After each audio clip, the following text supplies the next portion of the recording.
Shalom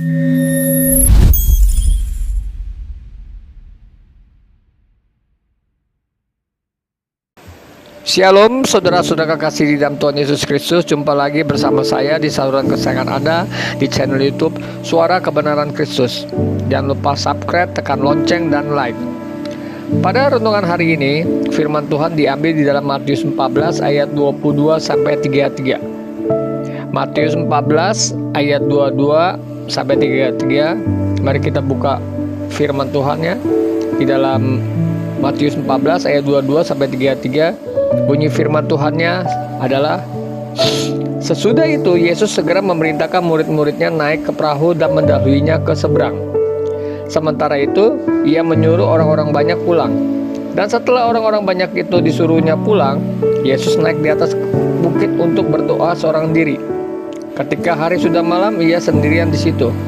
Perahu murid-muridnya sudah beberapa mil jauhnya dari pantai dan diombang-ambing gelombang karena angin sakal. Kira-kira jam 3 malam, datanglah Yesus kepada mereka berjalan di atas air. Ketika murid-muridnya melihat dia berjalan di atas air, mereka terkejut dan berseru, "Itu hantu!" Lalu berteriak-teriak karena takut. Tetapi segera Yesus berkata kepada murid-muridnya, "Tenanglah, aku ini, jangan takut." Lalu Petrus berseru dan menjawab dia, "Tuhan, apabila Engkau itu, suruh aku datang kepadamu berjalan di atas air." Kata Yesus, "Datanglah." Maka Petrus turun dari perahu dan berjalan di atas air mendapatkan Yesus. Tetapi ketika dirasakan tiupan angin, takutlah ia dan mulai tenggelam, lalu berteriak, "Tuhan, tolonglah aku." Segera Yesus mengulurkan tangannya, memegang dia, berkata, "Hai orang yang kurang percaya, mengapa engkau bimbang?" Lalu mereka naik ke perahu dan angin pun reda. Dan orang-orang yang ada di perahu menyembah dia, katanya, "Sesungguhnya engkau anak Allah." Amin. Pada renungan hari ini, firman Tuhan di dalam Matius 14 ayat 22-33, saya beri judul Berjalan di Atas Badai. Dalam perjalanan hidup, badai bukanlah tamu yang meminta izin untuk datang. Ia seringkali hadir tiba-tiba berupa krisis keuangan, keretakan hubungan, kegagalan, atau guncangan kesehatan, atau banyak sekali di zaman sekarang ini dia mengalami depresi kehidupan. Banyak dari kita berdoa agar badai itu segera diangkat. Namun seringkali Tuhan tidak langsung menghentikan anginnya, melainkan memanggil kita untuk berjalan di atasnya. Kisah Petrus dalam Matius 14 ayat 22-33 adalah salah satu gambaran paling kuat tentang bagaimana iman bekerja di tengah realitas masalah yang nyata. Yang pertama, panggilannya di tengah kekacauan. Setelah memberi makan 5.000 orang, Yesus menyuruh murid-muridnya naik perahu mendahulinya ke seberang. Di tengah danau, perahu mereka diombang-ambingkan gelombang karena angin sakal. Dalam kegelapan jam 3 malam, Yesus datang kepada mereka berjalan di atas air. Ketika Petrus menyadari bahwa itu adalah Tuhan, ia tidak hanya ingin menunggu perahu. Ia berkata, "Tuhan, apabila Engkau itu, suruhlah aku datang kepadamu berjalan di atas air." Yesus menjawab singkat, "Datanglah."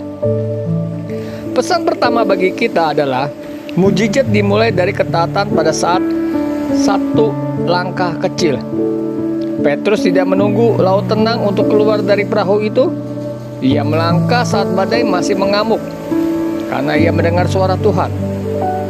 Yang kedua, paradoks fokus, yang dimana paradoks fokus itu Yesus atau gelombang. Alkitab mencatat sebuah momen yang luar biasa. Lalu Petrus turun dari perahu dan berjalan di atas air mendapatkan Yesus di dalam Matius 14 ayat 29. Secara logika itu mustahil. Hukum fisika mengatakan manusia akan tenggelam.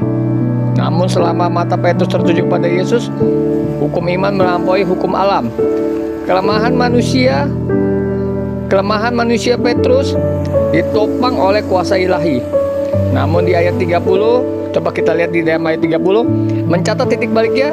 Tetapi ketika dirasakan tiup angin, takutlah ia dan mulai tenggelam. Apa yang berubah? Apakah Yesus menghilang? Tidak. Yesus tidak menghilang. Apakah badainya menjadi lebih besar? Tidak juga. Coba kita lihat badai terus menerus. Tetapi yang berubah adalah fokus Petrus. Saat fokus pada Yesus, Petrus berjalan di atas air. Saat fokus pada angin atau masalah yang kita hadapi dalam hidup ini, Petrus tenggelam di dalam masalah. Yang ketiga, masalah yang menjadi pijakan bukan kuburan. Seringkali kita berpikir bahwa kedamaian adalah absennya masalah. Namun Alkitab mengajarkan bahwa kedamaian adalah kehadiran Tuhan di tengah masalah. Masalah, air yang bergejolak yang seharusnya menenggelamkan Petrus, justru menjadi jalan yang ia injak untuk mendekat kepada Yesus.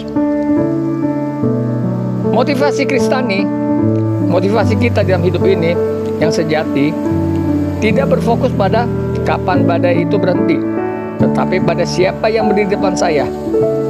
Jika kita terus menatap besarnya cicilan, beratnya beban hidup, beratnya penyakit yang kita alami, atau sulitnya tekanan hidup, kita akan merasa sesak dan tenggelam dalam kecemasan. Fokus pada masalah hanya akan memperbesar ketakutan kita, sementara fokus pada Tuhan akan memperbesar iman kita. Yang keempat, tangan yang terulur saat kita gagal. Bahkan ketika Petrus gagal menjaga fokusnya dan mulai tenggelam, kasih karunia Tuhan tidak membiarkan binasa. Begitu pula Petrus berteriak, "Tuhan, tolong aku." Yesus segera mengulurkan tangannya dan memegang dia. Saudara-saudara kekasih di dalam Tuhan Yesus Kristus, Tuhan kita bukanlah Tuhan yang menonton dari jauh saat kita mulai goyah. Dia adalah Immanuel, Allah yang menyertai kita. Kegagalan kita untuk tetap fokus untuk membuatnya meninggalkan kita. Namun Dia memberikan teguran lembut. "Hai orang-orang yang kurang percaya, mengapa engkau bimbang?" Kebimbangan muncul saat kita memberikan kebisingan dunia lebih keras daripada suara firman-Nya. Yang kelima, yang terakhir, menjaga pandangan tetap tegak. Bagaimana kita bisa terus berjalan di atas air dalam keseharian kita? Batasilah kebisingan dunia. Jika Anda dan saya dan saudara-saudara kalian yang ada di tempat ini lebih banyak mengkonsumsi berita buruk atau komentar negatif daripada firman Tuhan, maka tiupan angin akan terasa sangat menakutkan. Isilah pikiran kita dengan kebenaran firman Tuhan. Sadarilah kehadirannya. Yesus ada di sana di tengah-tengah badai Anda. Dia tidak menunggu di pantai yang tenang. Dia berjalan di tengah gelombang bersama Anda. Jangan berhenti berjalan.